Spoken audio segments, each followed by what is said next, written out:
Gandang buhay mga kanayon, time for cooking na naman po tayo.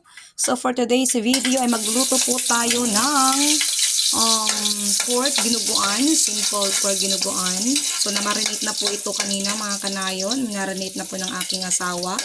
Naglagay na po siya kanina dito ng sugarcane vinegar, pamintang durog, bawang, luya, tsaka sibuyas. So ang ginagawa na po niya ay kasalukuyan na po siyang naggigisa. So, siya po daw ang magluluto ngayon. Yan. So, yan po. Ginigisa na po niya ang bawang at tsaka ng sibuyas. Golden brown na po yung ingredients na bawang sibuyas. Kaya lagay na po niya yung pork meat. Yan. So, for sure, ay malasang-malasa, masarap ang kanyang nilutong simple dinuguan mamaya. So, yan, di ba? Oh, galing-galing ng asawa kong magluto talaga.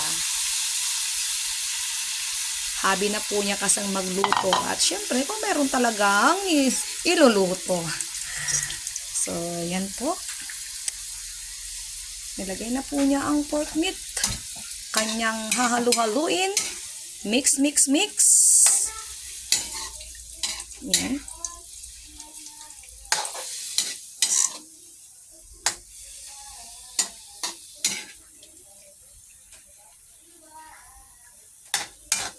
So, iba po dito mamaya mga kanayon ay baon ng ating mga eskwela.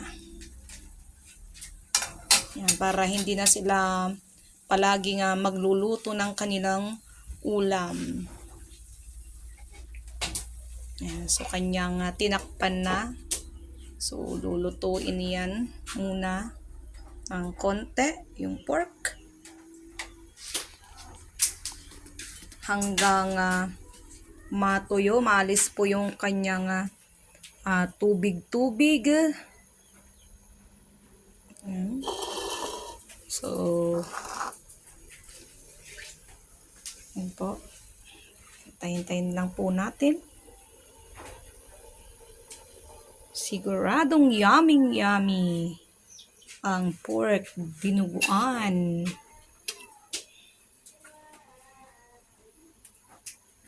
Ang the best ingredients daw po niya mga kanayon ay love. Siyempre, hindi mawawala yan. Nilalagay na po niya ang brown sugar.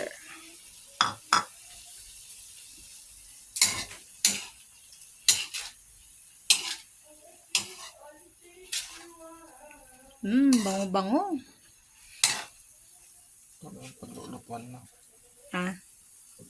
Okay, so yung exist na pinagbabaran po kanina ay kanyang isinama na, nihalo na rin sa kanyang niluluto. Siyempre, mas malasa po kasi niyan, di ba?